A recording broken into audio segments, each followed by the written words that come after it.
First of all, just Medium in general.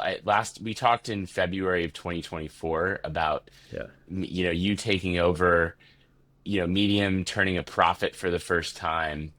Um, things were looking pretty good. Give us a good, picture of how it's going now. Sure. Like three quick points. Like I took over Medium because Medium is my favorite app on the entire internet. Yeah, I loved it. I wanted to see it succeed. It was struggling. And so I have to walk it through these ladder steps. And the first step was financial. I had to make sure that we were financially set up to survive for a long time. And we've done that. What I tell people is we don't have unlimited budget, but we do have unlimited runway. And that's thanks to having turned this company around into something that's profitable.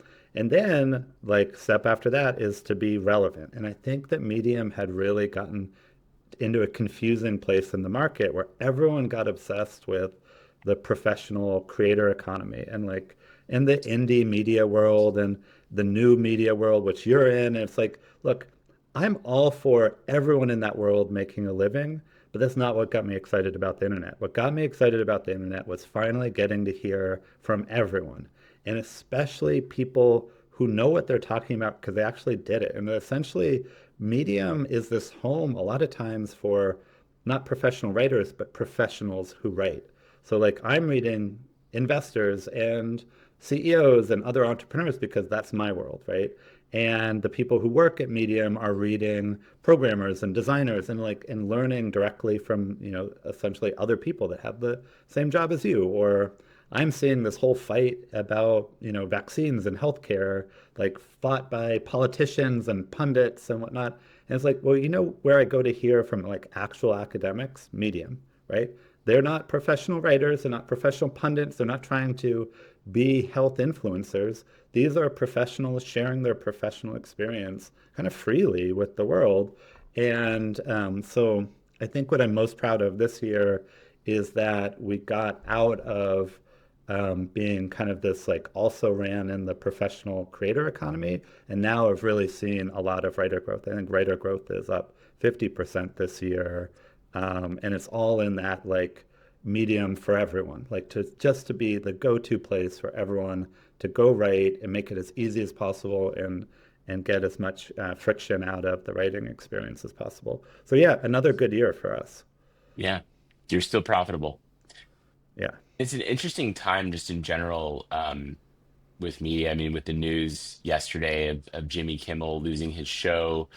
I think independent media is like there's an interesting place for it right now because you can't like the reason he lost his show is not really because he said stuff about, you know, whatever offended someone in Yeah. politics. It's because they have an FCC license that can be pulled, and right, and that isn't an issue that you have, and there's not going to be a big antitrust case against Medium, for instance. So Right. there's less leverage, right? We're not really exposed to financial pressure the way other media companies are exposed, right? That it's like is the Washington Post? I'm just speculating, right? Not trying to cause a rumor, but do they make editorial decisions in part because Jeff Bezos has a space company, right? Like it's easy to think maybe that's happening, and that's true for all of these major companies where they're trying to get a deal done and they need government approval, and so the government has financial leverage over them. We basically have none of that exposure. Our majority owner is just not that visible in the market right now, and and we don't have that kind of like monopoly exposure that maybe like a Meta has, right? So it is true. We're feeling a fair amount of freedom to just tell the truth and to, as Americans operating in America, like live up to the American ideals of free speech. Yeah, be interesting if humor and satire finds a place on Medium. It's not exactly something you read on Medium today. I always feel like humor has not like moved past maybe like McSweeney's level. We don't get silly. We get like thoughtful humor. And that is, I don't know, there's something about the culture of the community at Medium, I think is much more about telling life stories. And there are pockets of humor, but not at like, maybe what your memory might have been of like Tumblr, like nonstop ridiculous memes. It's never really been part of Medium for whatever reason. Smart humor.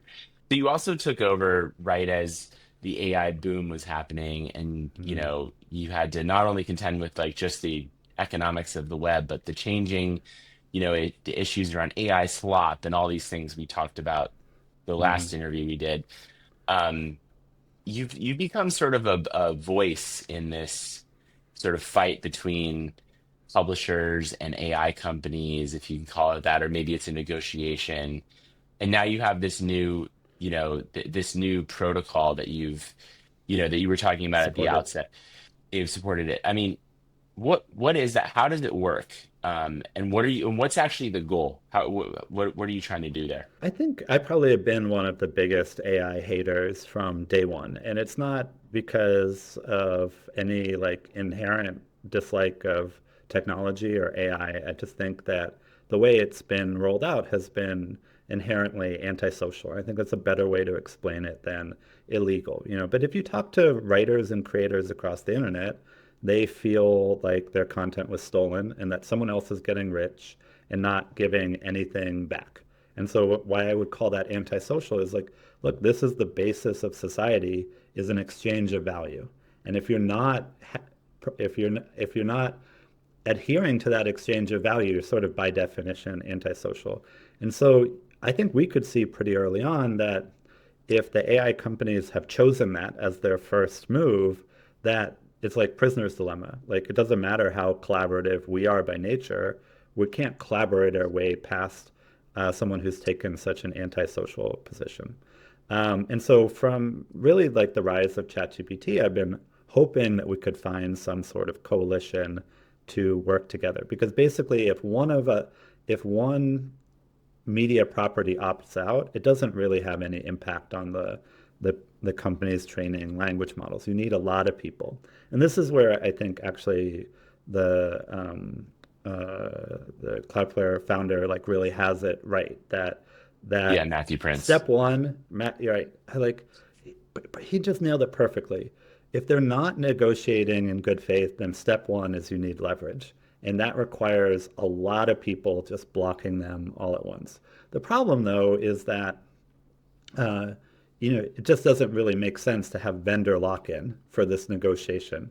And so, like, Medium is a Cloudflare customer, and we use it for implementation, but it just doesn't feel like they should be like actually representing all of the people. It would be way better to have some open standard. So this launched the other day. We did not lead it. It's a group of technologists that were behind the RSS standard actually, and they were able to get a coalition of people, Yahoo, Reddit, Quora, to support the standard for saying here's the permissions that we give and don't give.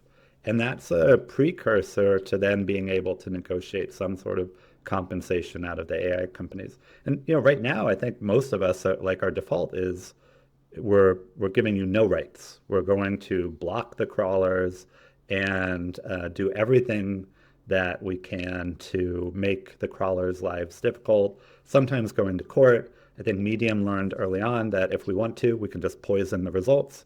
It's like when you hear that AI generated writing has a lot of M dashes, do you know where that comes from? From Medium. Medium has a lot of M dashes. And it's like that's silly, but we can get way worse than that if we have to.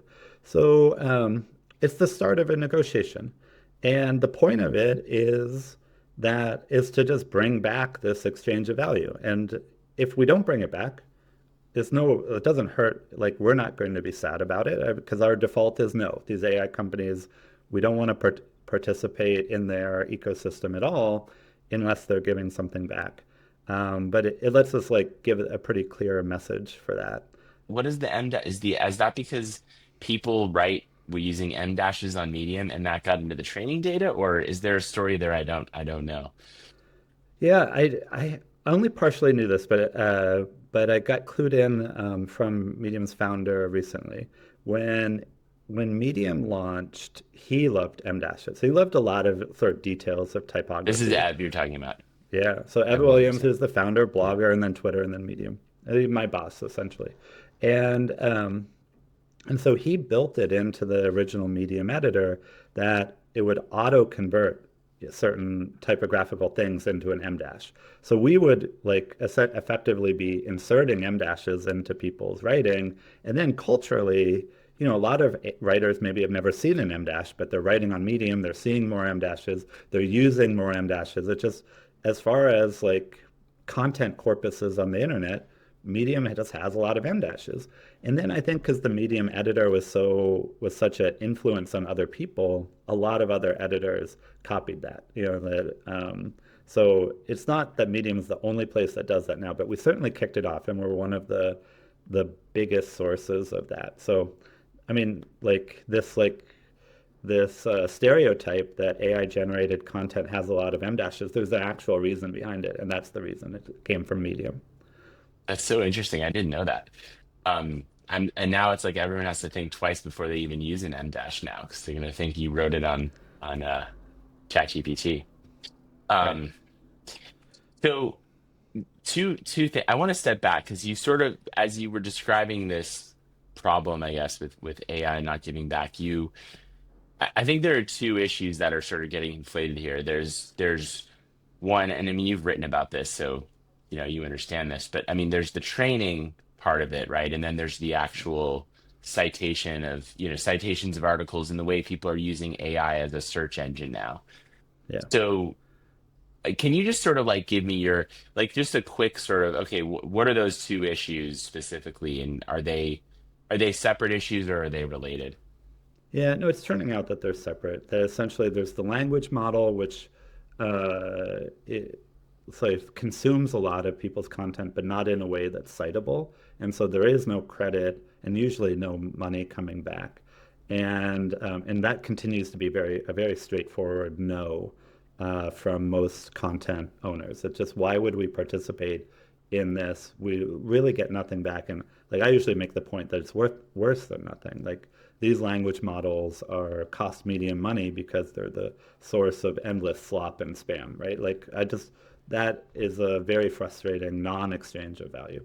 But then you have the AI search results, which, in AI terms, they're like RAG, like it's using the language model and then pulling new content in that it's able to cite and conceivably sending some traffic back to those citations.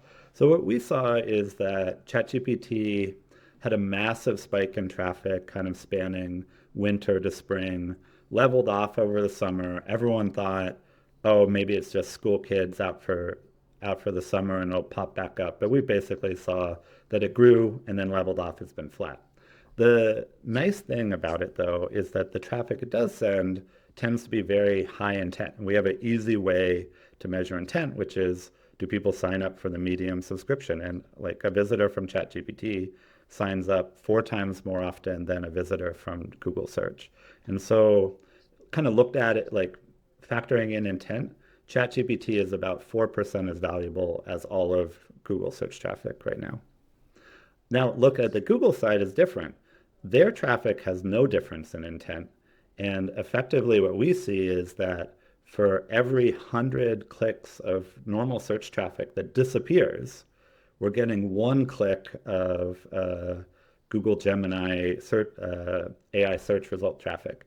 And it's a very, mediocre exchange of value, which I think we've had the good fortune to be able to very bluntly express to them. So essentially people are getting the answer they are looking for in the results in the AI search result, and so they Yeah, in don't the need to click summary. through, Right. essentially, right?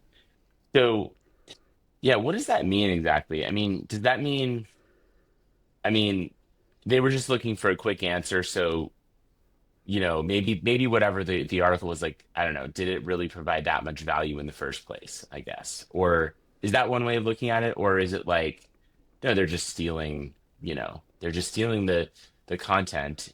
They're front running the content, is what it feels like. And yeah, sometimes maybe an article might just be containing a factoid that uh, um, that doesn't require reading the whole article. That makes perfect sense to me. It's just that why would we participate in this summary, situation, right? It's just not, it's not, I think the reason I raise it is it's more of an internet-wide issue. Like what Yeah. happens to the public internet when this much traffic disappears?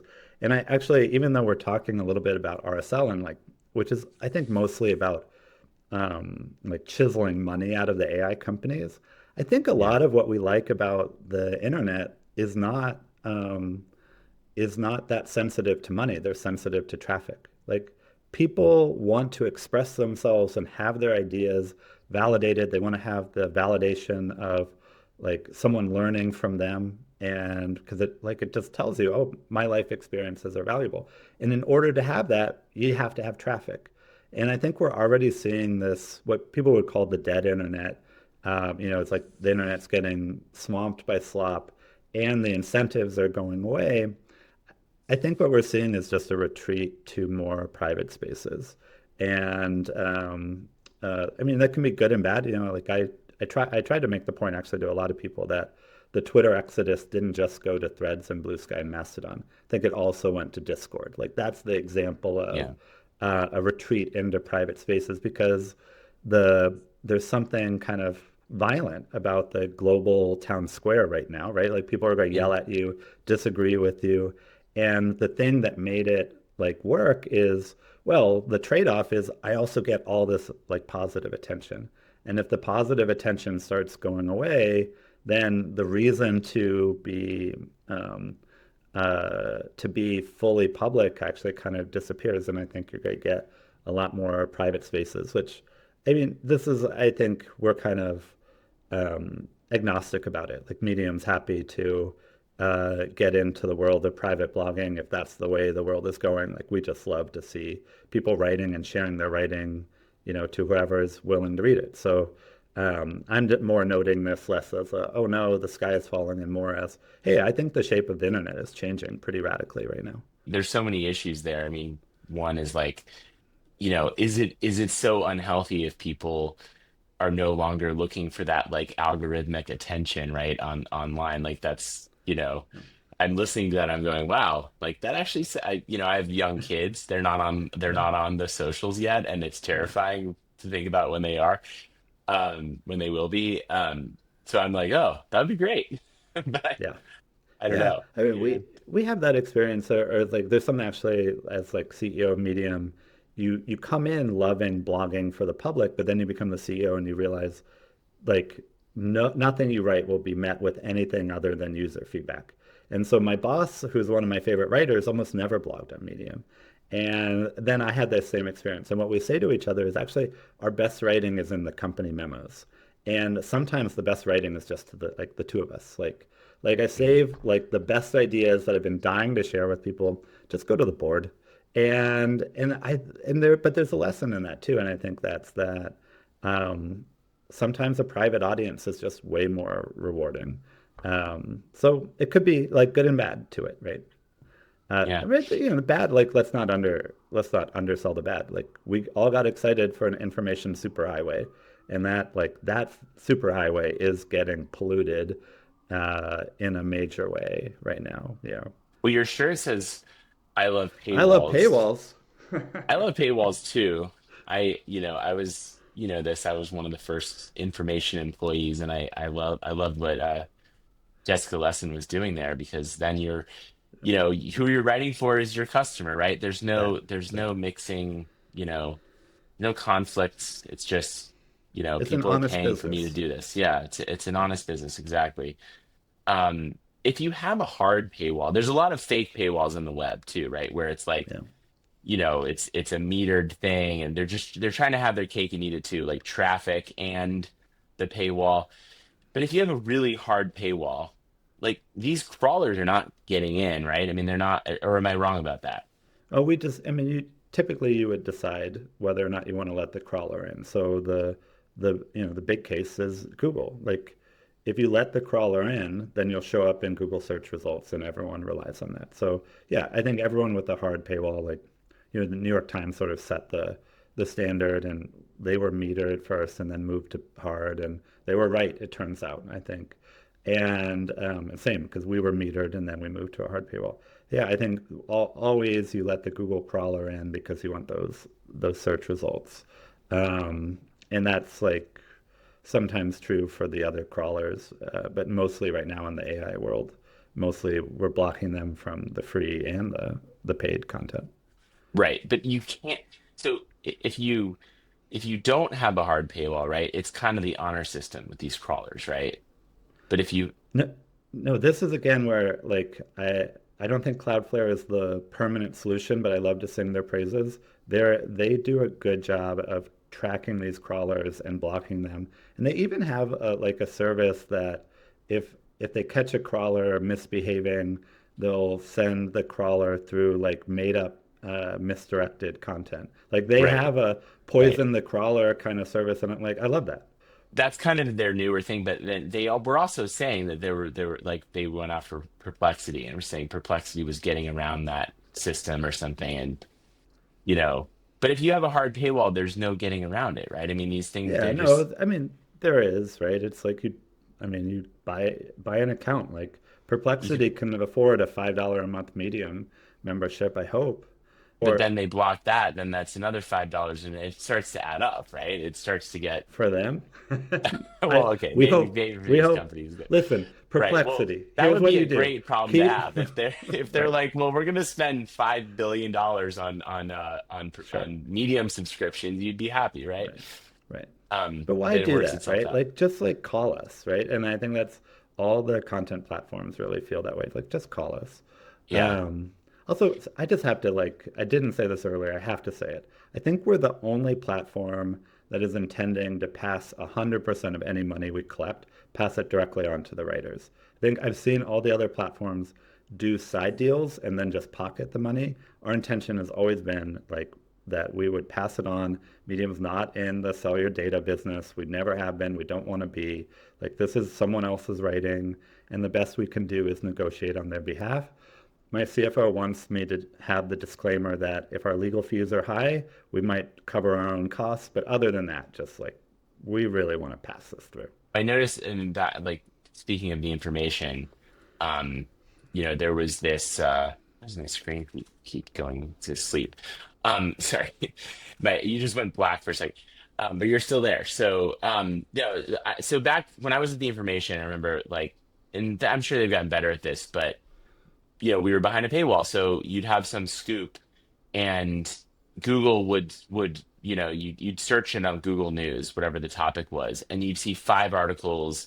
None of them would be your article. It would be Business Insider or whoever, Hmm. aggregating your article, basically taking credit for it. And maybe they'd credit you at some point if someone clicked through.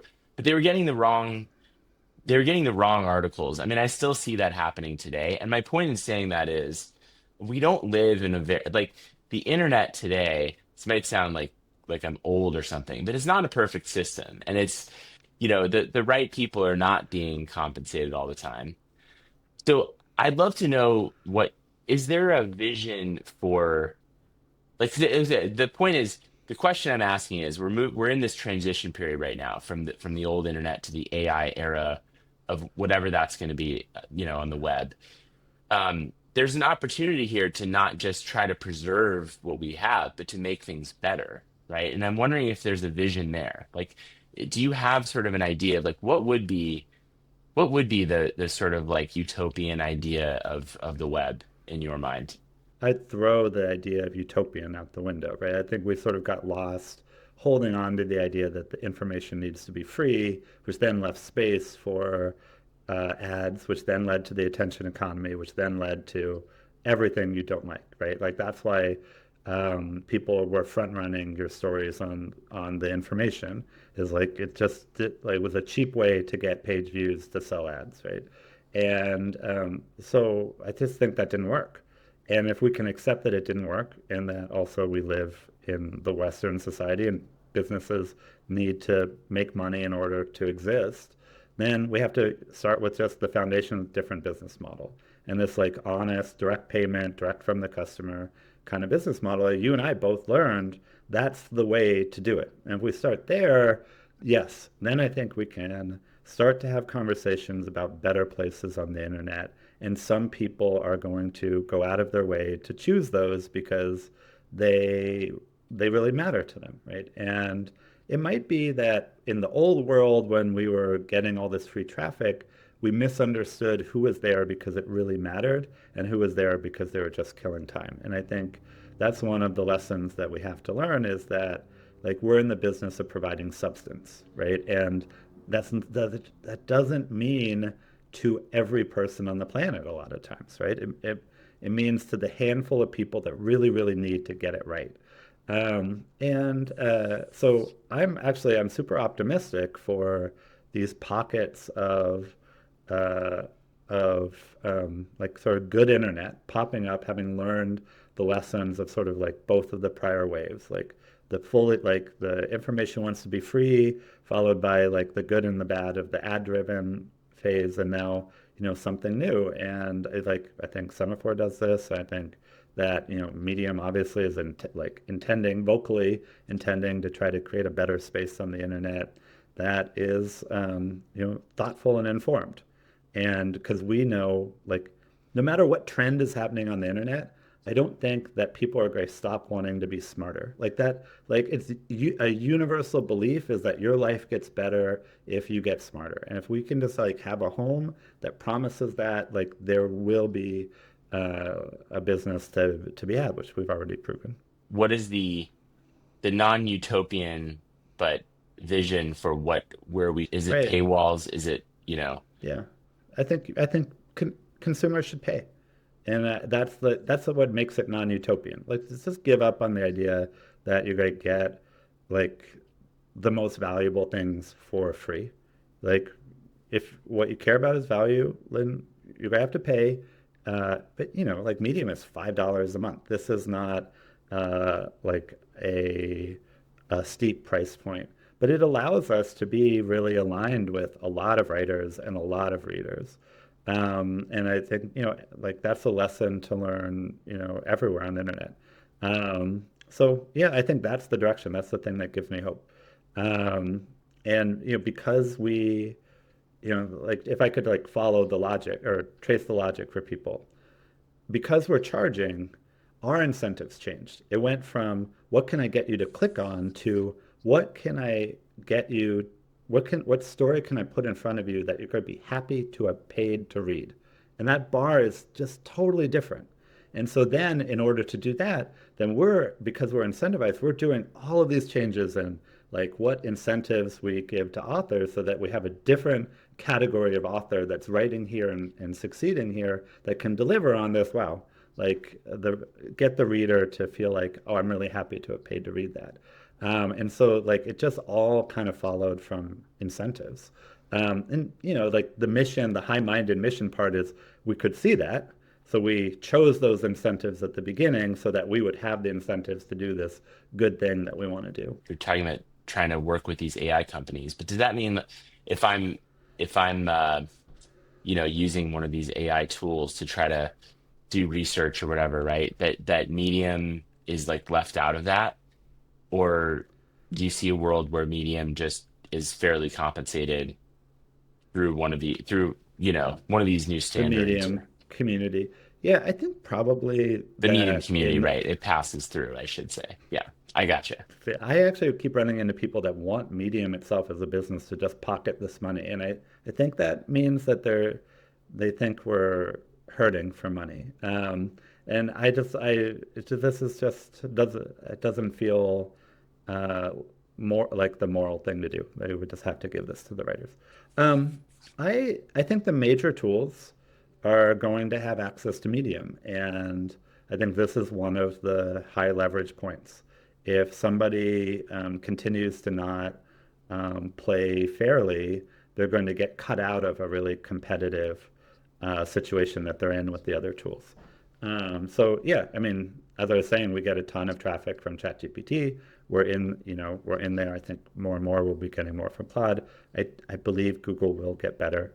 I mean, they have to, and they seem to be moving a little bit quicker now. But I can't imagine that any of these companies would risk uh, risk losing to their competitors by not having access to the major information sources. And Medium is a large information source, but it's also really unique, right? Like everywhere else needs deep source information, right? And it's like a lot of that source information is living on Medium right now. And so it needs to be like, what better thing to cite than a plain language, human readable explanation of science, technology, programming, design, business, from like an actual practitioner or an expert, right? Like that's exactly what these AI companies are needing to base their tools on. If I get a search result on ChatGPT or whatever, and they're participating in this protocol, how does it work? So do they then pay? Does the author get paid based on, that being as one sort of view Yeah. of a Medium article then, or how does it work? I think this is how these negotiations are just starting. Right now for Yeah. ChatGPT, I think our writers are, for the most part, happy to get new traffic. It feels like a new source of traffic to them. And I mean, this has always been one of the currencies of the internet, right? And I know professional media people don't like to get paid in exposure necessarily, but getting paid in exposure is one of the top currencies. Usually you have to pay to get exposure, right? So yeah, I think that like your average writer wants to be read more than anything. And so as long as the tool is sending traffic, that can be a really valid form of compensation.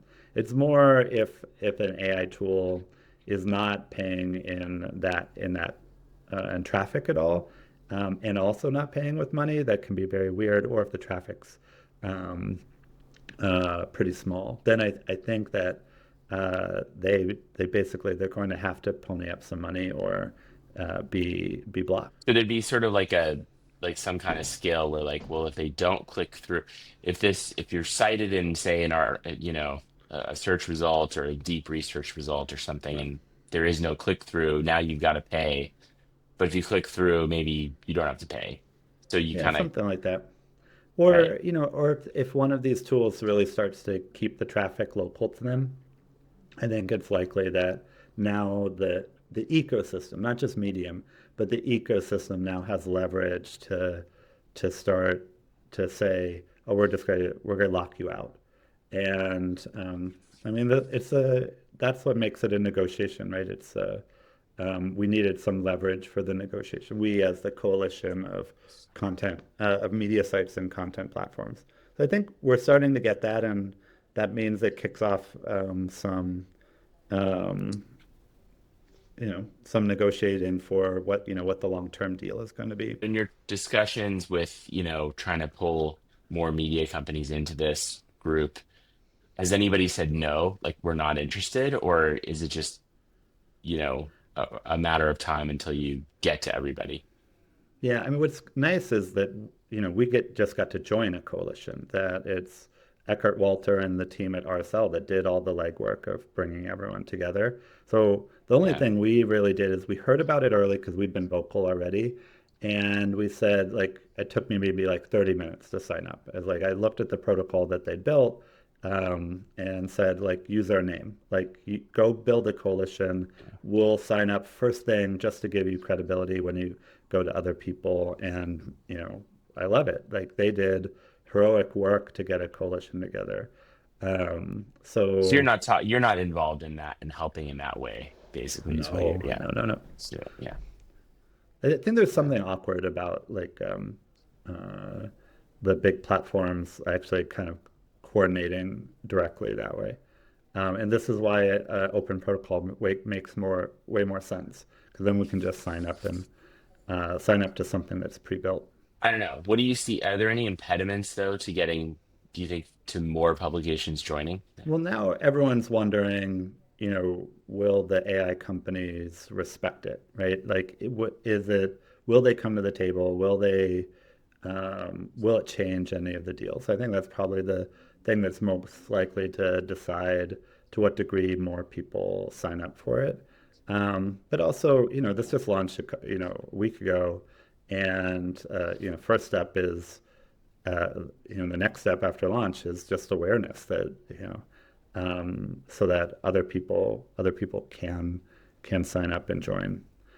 It might also be the case that the AI companies do nothing, in which case the status quo is that we're going to spend a lot of time blocking their crawlers.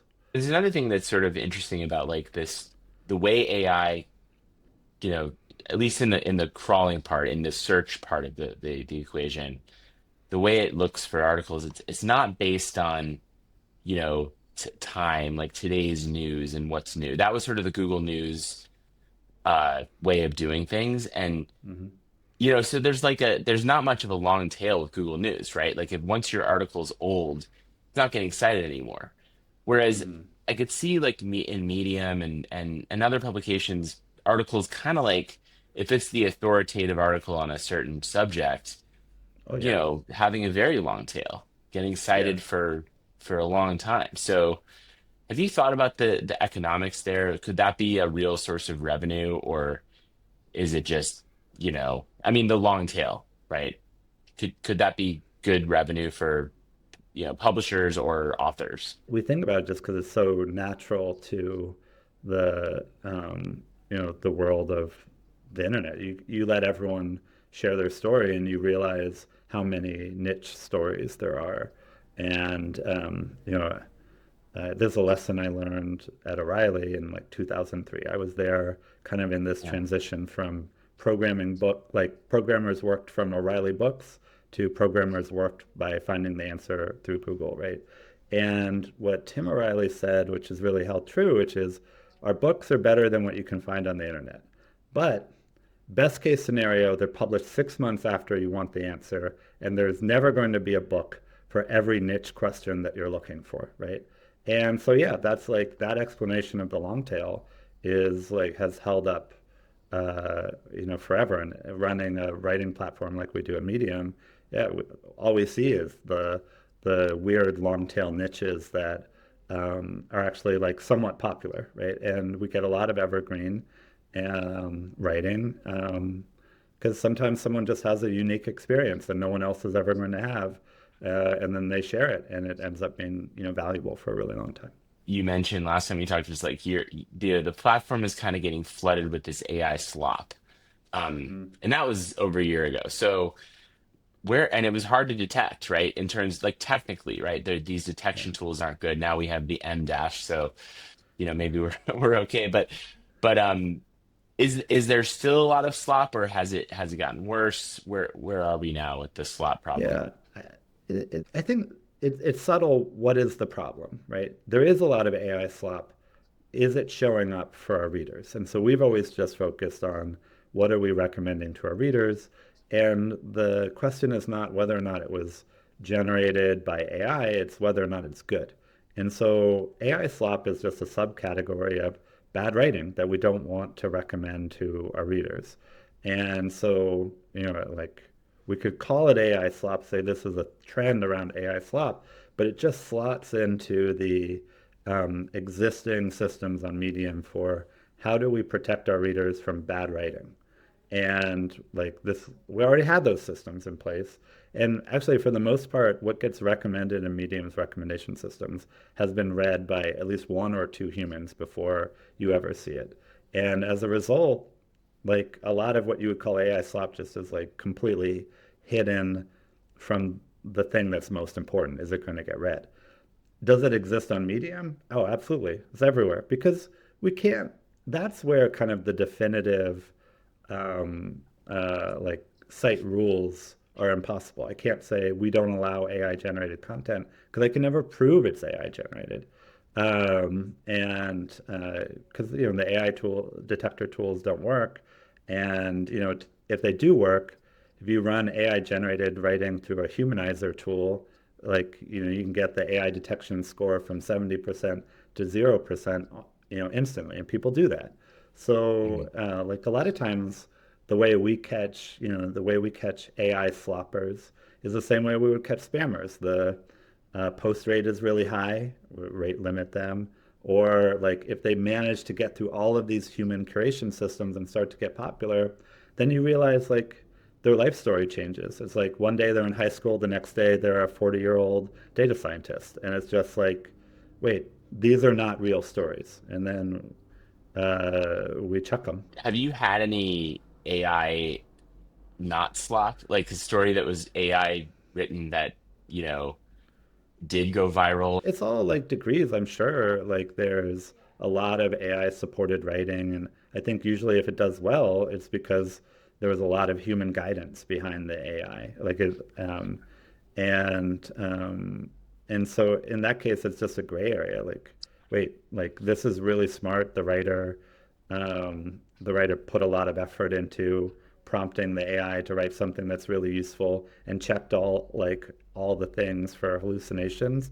Like, I don't know. We don't have a real problem with that, right? Like, Medium is not like a literary site, right? There's pockets of literary people that want no AI support because they're trying to prove to each other how strong of a writer they are. But the bulk of Medium is people sharing like their knowledge and their wisdom, and that can show up in multiple different ways. And it can show up to a degree in how you prompt the AI.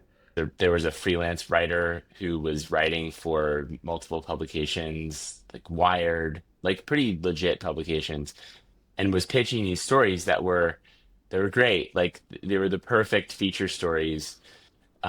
But they were written by AI completely. The facts were totally made up, and the writer was a pseudonym. I mean, nobody. I don't think I haven't followed up, but I don't. At the time, they didn't know who it was, and they were getting freelance checks from these publications. It was sort of like the Jason Blair, you know, Hmm. like the glass Right. story. But that's a risk too, right? It's like people can use Yeah. AI to generate stuff that's, I mean, yeah, good, but maybe Yeah. not true, or maybe it's Yeah. Right. gaming, you know. Right. I'm always hesitant to just put all the blame on the AI. The problem with that writer is not the AI tool, it's that they are a dishonest person, right? The problem is dishonesty, and that's always been the case, right? Like this person could have been, without AI, could have been making up feature stories where they made up their own facts along the way, right? Like it maybe AI enabled them, but the root problem is not the AI there. The root problem is like that person.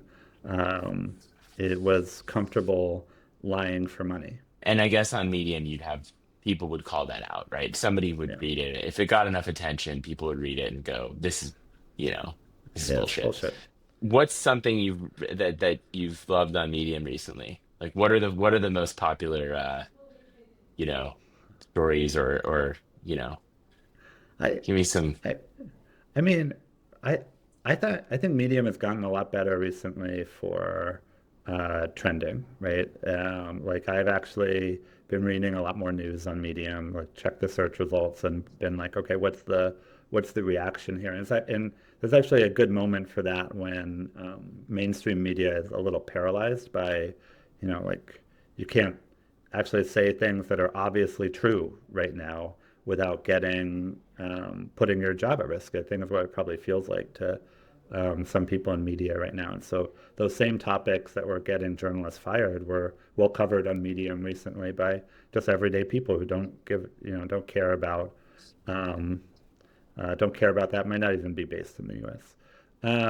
I, as a boring CEO, read a lot of business strategy on Medium, and like always recommend this one author in particular, Roger Martin. He's the Medium writer that we talk about in our own board meetings, going like, "What would Roger say we should do here?"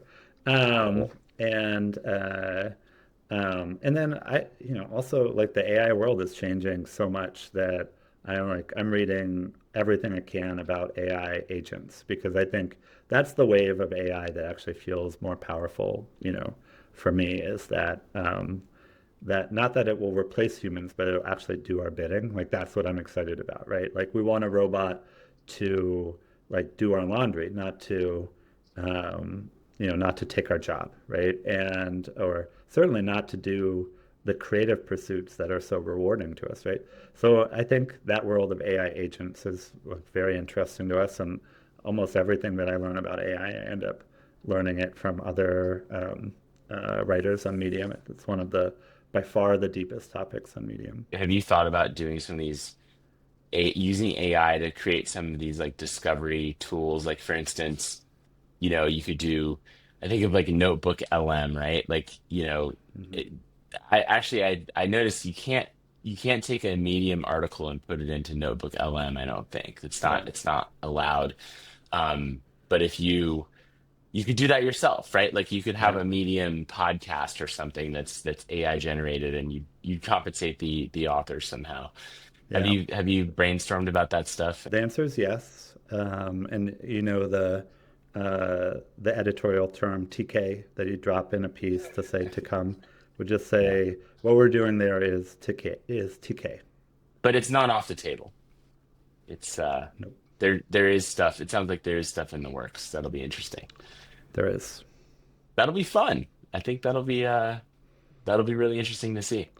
I guarantee it will be. Yes.